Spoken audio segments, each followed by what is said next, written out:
오늘도 주님의 말씀을 통해 하나님 나라를 누리는 복이 있기를 주님의 이름으로 축원합니다. 예수님께서 이 땅에 하셨던 일들을 예수님께서 부활하시고 승천하신 이후에는 사도들이 이어서 그 일들을 하게 됩니다. 그리고 이제 그 사도들이 죽은 이 시대는 우리가 믿는 자들이 이어서 해 나가야 하는 것이죠. 그래서 예수님이 승천하신 이후에 사도행전 3장에서는 이들이 예수님이 하시던 일들을 이어하면서 성전 미문에 앉아 구걸하던 나면서부터 못 걷게 된 일을 이들이 고치게 되죠.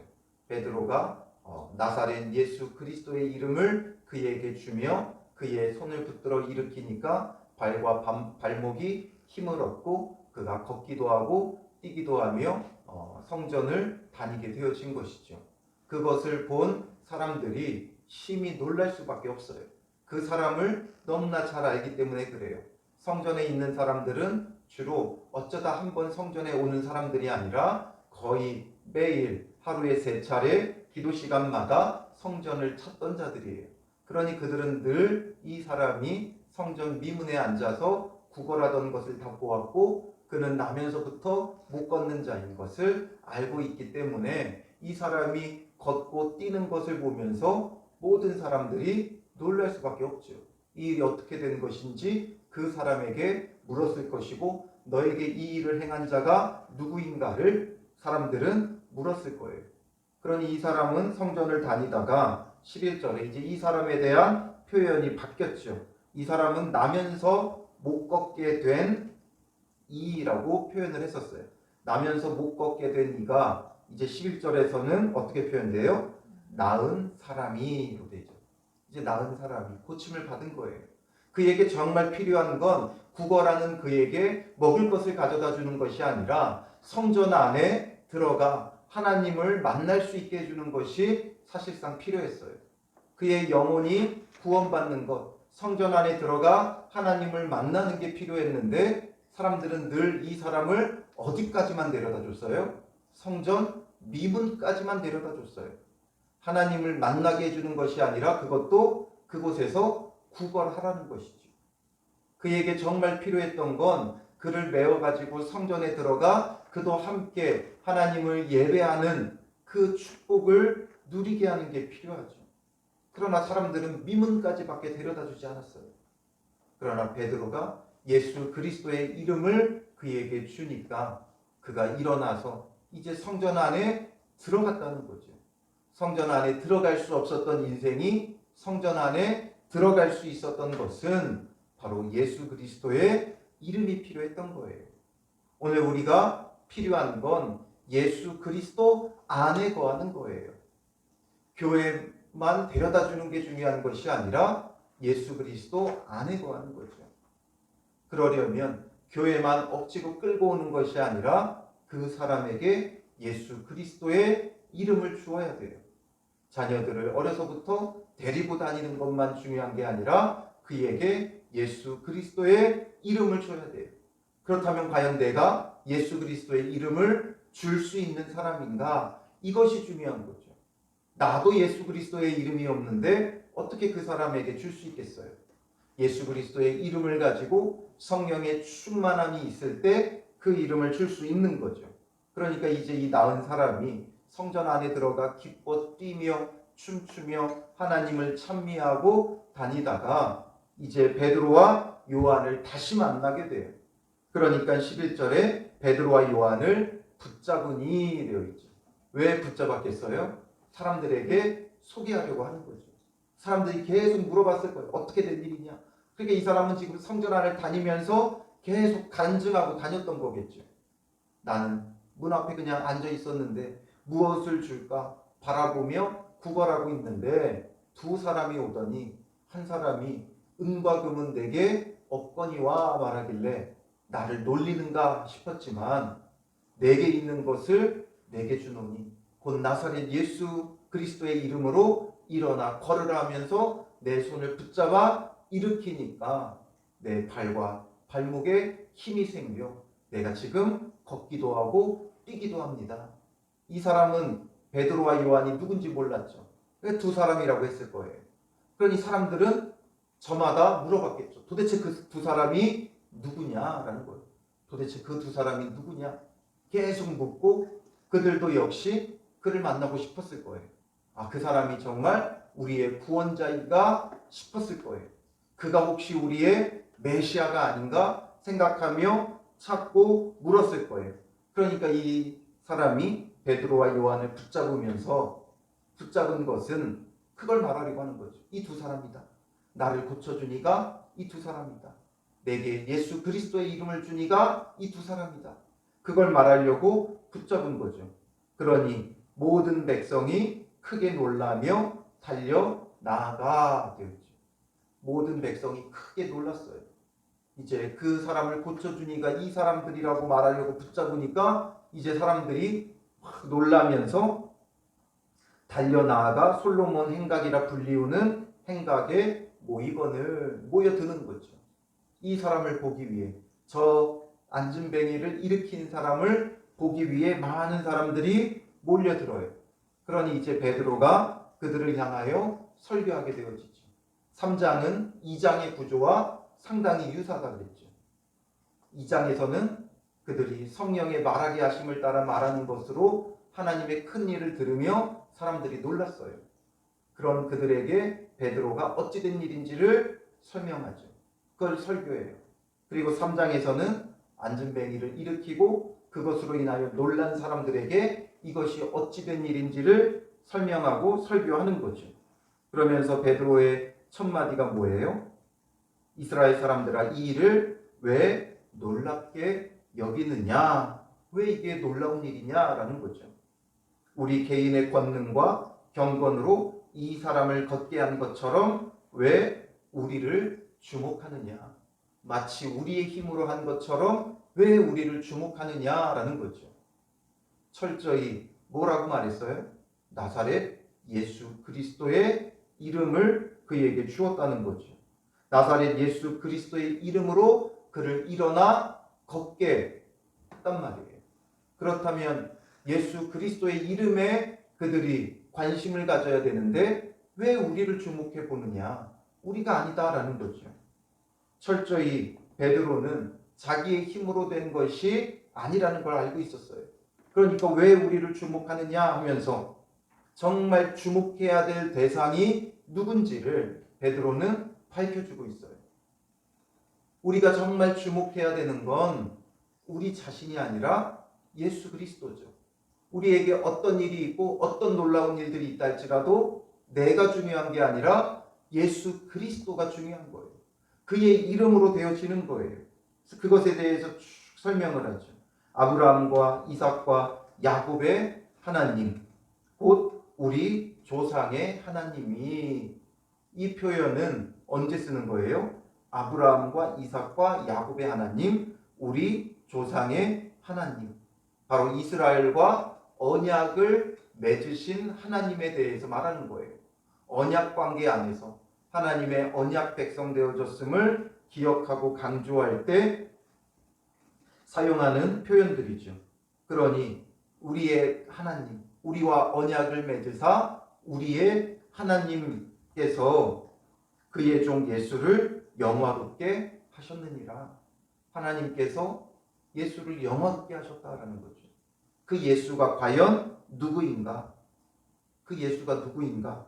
너희가 그를 넘겨주고 빌라도가 놓아주기를 결의한 것을 너희가 그 앞에서 거부하였으니, 너희가 넘겨준 자, 너희가 죽이기로 결의하고 넘겨주었고, 거기에서 빌라도는 죄 없음을 깨닫고 놓아주기를 결의했지만 그럼에도 불구하고 너희는 그 앞에서 거부했다라는 거죠. 그들이 얼마나 악한 자들인가. 그들이 바로 예수를 죽이는 가장 주범이었다는 사실을 밝혀주는 거예요. 그들은 떠넘기고 자기들의 손에 피를 안 묻히고 자기들은 마치 상관없는 것처럼 하고 있었지만 정작 예수를 죽인 건 너희다라는 거죠. 너희가 주범이다라는 걸 밝히고 있어요. 우리와 상관없다 하고 있는 그들에게 너희가 주범이다라는 거죠. 너희가 넘겨주었고 빌라도가 놓아주기를 결의했지만 그 앞에서 너희가 거부했다. 그리고 너희가 거룩하고 의로운 일을 거부하고 도리어 살인한 사람을 놓아주기를 구하여. 그들이 얼마나 악한 자들인지를 말하고 있죠. 오히려 예수를 놓아주기를, 그 거룩하고 의로운 자, 아무 죄 없으신 분을 놓아주는 것을 거부하고 오히려 살인한 자를 놓아주기를 구했다라는 것이죠. 그 결과 너희는 생명의 주를 죽였도다라는 거죠. 생명의 주를 죽였다. 너희가 생명의 주를 죽였고 그러나 하나님이 죽은 자 가운데서 그를 살리셨으니 우리는 이 일의 증인이라 말하죠. 우리가 이 일의 증인이다. 하나님께서 살리신 것. 너희가 생명의 주를 죽였지만 하나님께서 그를 살리셨고 우리가 이 일의 증인이고 결국 그를 다시 살리심으로 13절에 너희 언약의 하나님이 그를 영화롭게 하셨다라는 걸 말해주고 있는 거예요. 다른 자가 아니라 너희가 믿고 섬기는 너희의 언약의 하나님이 그를 살림으로 그를 영화롭게 하셨고 그러므로 그가 진정한 그리스도고 진정한 주라는 것을 설명하고 있는 거죠. 그들의 죄를 철저히 지적하면서 그들이 그렇게 외면하고 거부하고 죽였던 예수를 하나님께서 다시 살리심으로 영화롭게 하셨고 우리의 주와 그리스도가 되게 하셨다라는 거죠. 그게 앞선 2장의 설교와도 같은 거예요. 너희가 철저히, 여기 더 강조가 되어지죠. 그들이 정말 철저히 거부하고 외면하고 죽였던 그 예수를 너희의 하나님이, 언약의 하나님이 다시 살리심으로 그를 영화롭게 하셔서 그를 주와 그리스도가 되게 하셨고 우리는 이 일의 증인들이다라는 거죠. 그러므로 우리가 한 것도 아니고 오직 예수 그리스도를 하나님이 영화롭게 하셨고 그리고 이제 그 영화로우신 그리스도께서 예수께서 이를 살리셨다라는 거죠. 그러므로 16절에 그 이름을 믿음으로 그 이름이 너희가 보고하는 이 사람을 성하게 하였나니 그 이름을 믿음으로 나음을 받았다라는 거죠. 그리고 다시 한번 예수로 말미암아 난 믿음이 너희 모든 사람 앞에서 이같이 완전히 낫게 하였느니라 말하죠. 믿음이 있다라는 거죠. 예수로 말미암아 난 믿음. 이것이 이 사람을 살렸다라는 거죠. 그런데 왜 우리를 보고 있느냐? 그런데 왜 우리를 주목하느냐라는 것이죠. 그 예수의 이름이 얼마나 크고 놀라운지를 보라는 것이죠. 볼 걸 보라는 거예요. 정말 봐야 될 걸 보라는 거예요. 외적으로는 내가 그의 손을 잡아 일으켰지만 내가 손을 잡아 일으킨 것이 아니라 그 이름이 예수로 말미암아 난 믿음이 이 사람을 일으켰다, 성하게 했다, 완전히 낫게 하였다 말하죠. 왜 우리 주목하느냐? 예수의 이름이다라는 거죠. 철저히 베드로는 예수의 그 이름을 말해주고 있어요.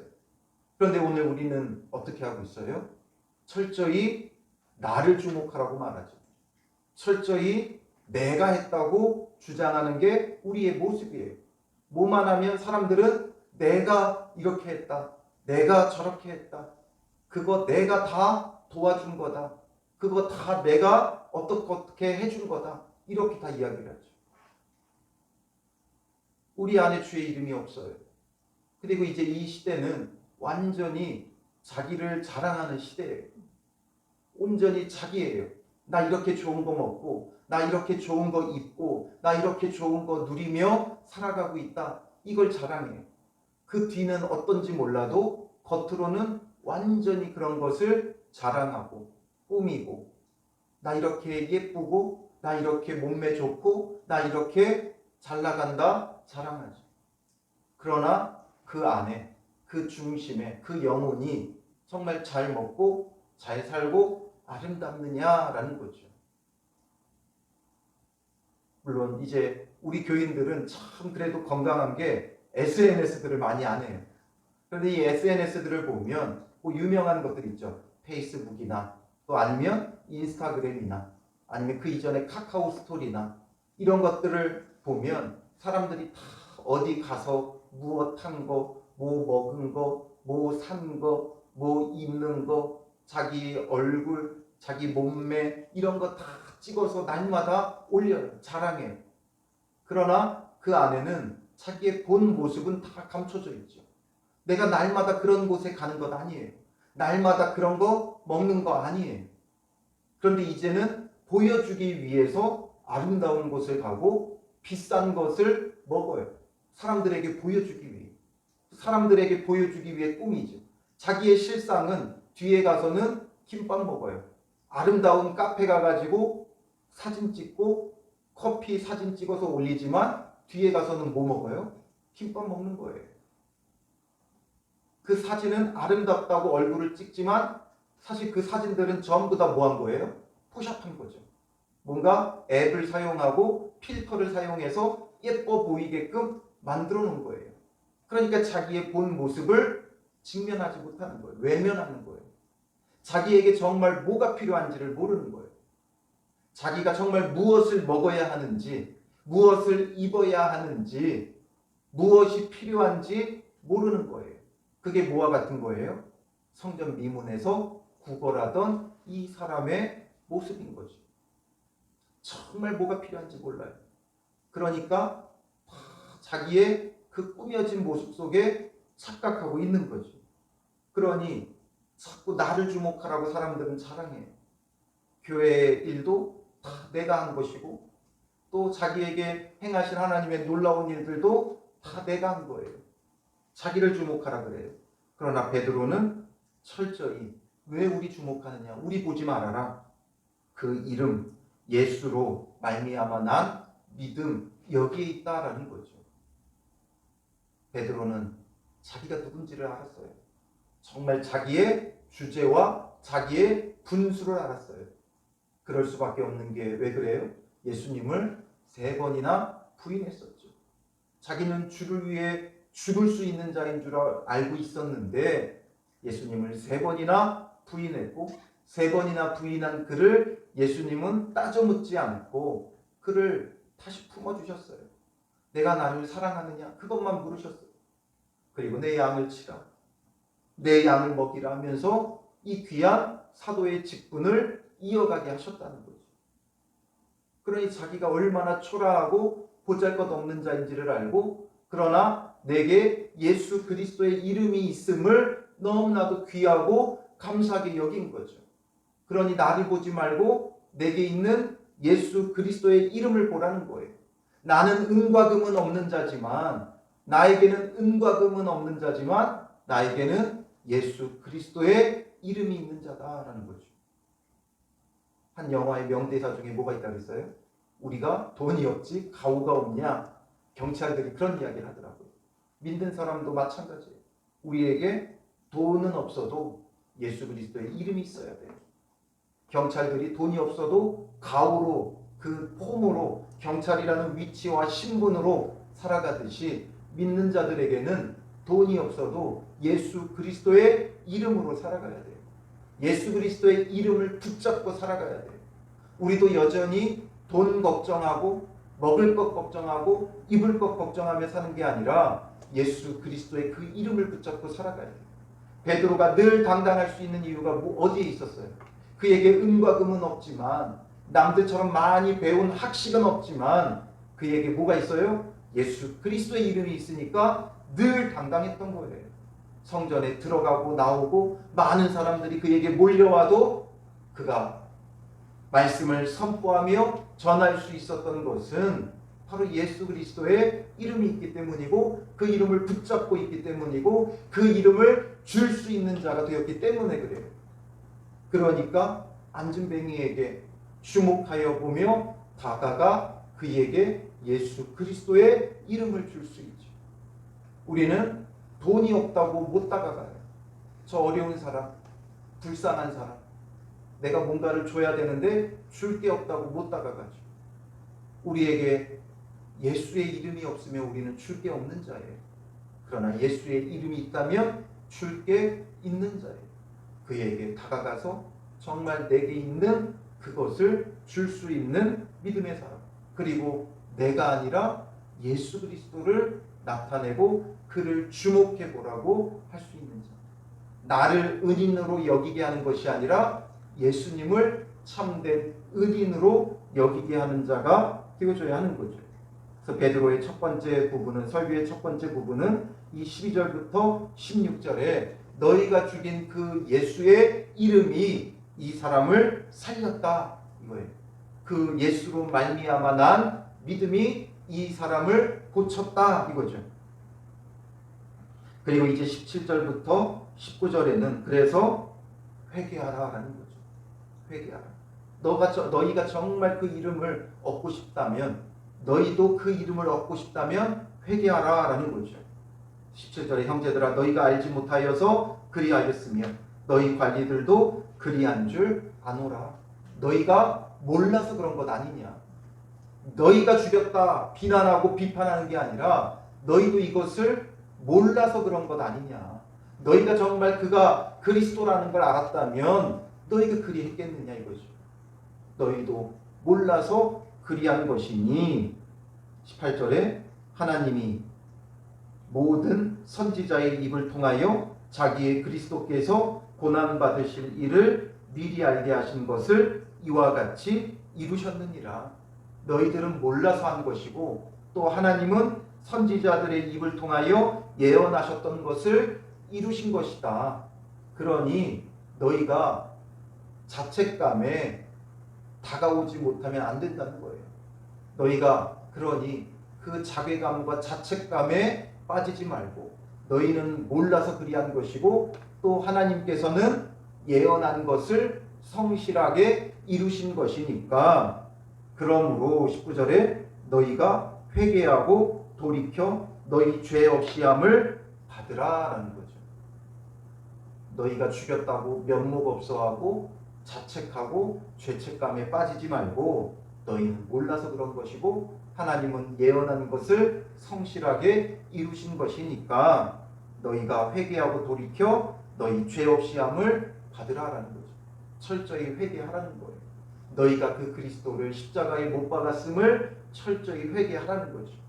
자기들과 상관없는 일로 여기지 말고 너희가 이 모든 것의 주범이라는 것을 인정하고 깨닫고 회개하고 돌이키라는 거예요. 이같이 하면 새롭게 되는 날이 주 앞으로부터 이를 것이요. 그러면 정말 너희가 새롭게 되는 날이 올 것이다. 이 새롭게 되는 날은 두 가지죠. 이 안진뱅이처럼 삶에 겪고 있는 그 문제들로부터 새롭게 되는 날. 그리고 예수 그리스도가 재림하심으로 온전히 이 땅에 새 하늘과 새 땅이 열리며 새롭게 되는 날. 그 날이 너희에게 온다는 거예요. 하나님 나라가 이루어진다라는 것을 말하고 있죠. 그리고 이제 이어서 20절부터 26절에는 누가 그렇게 해주느냐? 바로 예언의 언약의 그 성취자이신 예수 그리스도가 그렇게 해주신다는 거죠. 다시 한번 예수 그리스도가 그 언약의 성취자라는 것. 그동안 선지자들을 통해 예언했던 그 예언의 성취자라는 걸 말해주고 있는 거예요. 그래서 20절에 보면 주께서 너희를 위하여 예정하신 그리스도, 바로 선지자들을 통해 예언하며 예정하셨던 그 그리스도가 누구냐? 곧 예수를 보내시리니 하나님이 영원전부터 거룩한 선지자들의 입을 통하여 말씀하신 바 만물을 회복하실 때까지는 하늘이 마땅히 그를 받아두리라. 예정된 자는 그리스도고 그가 오실 때까지는 하늘이 마땅히 그를 받아둔다. 이게 무슨 표현이에요? 하나님 우편에 앉아 계신다라는 거죠. 하나님께서 영화롭게 하셨기에 하나님 우편에 앉아 계신다라는 거예요. 그 예수 그리스도께서 어떻게 예언되어졌었는가 이걸 쭉 말하죠. 먼저 22절에는 신명기 18장 15절을 인용한 거예요. 모세가 기록한 신명기 18장 15절에 보면 내 하나님 여호와께서 너희 가운데 내 형제 중에서 너를 위하여 나와 같은 선지자 하나를 일으키시리니 너희는 그의 말을 들을지니라. 이 말씀을 인용해서 말하죠. 주 하나님이 본문의 22절에는 너희를 위하여 너희 형제 가운데서 나 같은 선지자 하나를 세울 것이니 선지자의 역할을 하는 그리스도가 올 것인데 너희가 무엇이든지 그의 모든 말을 들을 것이라 말하죠. 모세가 너희에게 이렇게 명하지 않았느냐? 누구든지 그 선지자의 말을 듣지 아니하는 자는 백성 중에서 멸망받으리라 하였고, 또한 사무엘 때부터 이어 말한 모든 선지자도 이때를 가리켜 말하였으니 너희는 선지자들의 자손이요 또 하나님이 너희 조상과 더불어 세우신 언약의 자손이라. 이 모든 것, 그동안 예언되었던 건 다 예수 그리스도를 향한 것이었고, 그 가운데서도 너희는 얼마나 복받았느냐 이거예요. 그 예언을 들은 선지자들의 자손이고, 또 하나님이 너희 조상과 더불어 세우신 언약의 자손이다. 그런데 왜 그 예수를 몰라보느냐 이거죠. 언약의 성취자이신 예수를 왜 몰라보느냐. 너희 얼마나 복받았느냐. 그 선지자들의 자손이고 언약의 자손이다. 그러면서 아브라함에게 이르시기를 창세기 12장 3절을 언급하죠. 땅 위의 모든 족속이 너의 씨로 말미암아 복을 받으리라. 너의 씨로 말미암아 복을 받는다. 이건 바로 그의 씨로 오실, 그의 후손으로 오실 예수 그리스도에 대해서 말하는 것이죠. 그러니 너희는 이런 언약의 자손이라는 거예요. 얼마나 복받았느냐. 그런데 그 예수를 모르면 되겠느냐라는 거죠. 그래서 26절에 하나님이 그 종을 세워 복 주시려고 너희에게 먼저 보내사, 이방 가운데 보내지 않고 너희에게 먼저 보내셨다. 너희가 선지자들의 자손이고 언약의 자손이기 때문에. 그래서 너희로 하여금 돌이켜 각각 그 악함을 버리게 하셨느니라. 그런데 왜 예수를 거부하느냐? 왜 우리를 보느냐? 예수를 주목하고 그 예수 그리스도를 붙잡고 이제는 돌이켜 악함을 버리라는 것이 바로 베드로의 설교의 결론이에요. 오늘 우리도 이 모든 것이 우리에게 적용되어져야 돼요. 우리의 모든 것에 주목하지 마세요. 우리가 정말 주목해야 되는 건 예수 그리스도예요. 성경에 예언된 예수 그리스도예요. 그분이 보여야 돼요. 그러려면 말씀 가운데 예수 그리스도를 주목하세요. 성경의 표면적인 그 스토리와 이야기에 집중하지 말고, 등장인물들에 주목하지 말고, 그들을 가운데 역사하셨던 예수 그리스도를 보아야 되는 거예요. 모든 말씀이 나에 대한 것이다 예수님께서 말씀하셨죠. 신구약 66권을 통해 우리는 예수 그리스도를 주목하여 볼 수 있는 믿음의 눈이 필요해요. 우리의 눈이 열려야 돼요. 엠마오로 가는 두 제자의 눈이 열리게 하시고 그에게 모든 성경을 가르쳐 주시죠. 자기에 대한 것을 가르쳐 주세요. 이런 것처럼 오늘 우리에게도 성령의 충만함을 통해 우리가 봐야 되는 건 성경의 내용이 아니라 그 성경 안에 담겨 있는 예수 그리스도를 봐야 돼요. 모든 말씀을 통해 예수 그리스도를 주목하여 보는 그런 믿음의 눈이 열리기를 간구하며 그 마음으로 말씀을 사모하고 말씀을 묵상하고 말씀을 바라보는 믿음의 사람들 되시기를 주님의 이름으로 축원합니다. 기도하겠습니다. 살아계신 아버지 하나님, 우리가 어리석고 연약하여 우리는 헛된 것에 주목합니다. 눈에 보이는 것에 주목하지 말게 하시고 오직 예수 그리스도를 주목하게 하여 주시옵소서. 우리가 십자가에 못 박은 그리스도가 오직 우리의 구원자 되심을 바라보는 믿음의 눈이 있게 하여 주시고, 모든 성경을 통해 예수 그리스도를 보고 깨닫고 그의 이름을 찾고 부르며 주의 이름을 부르는 구원받는 믿음의 사람들이 되게 하여 주실 줄 믿사오며 예수님의 이름으로 기도합니다. 아멘.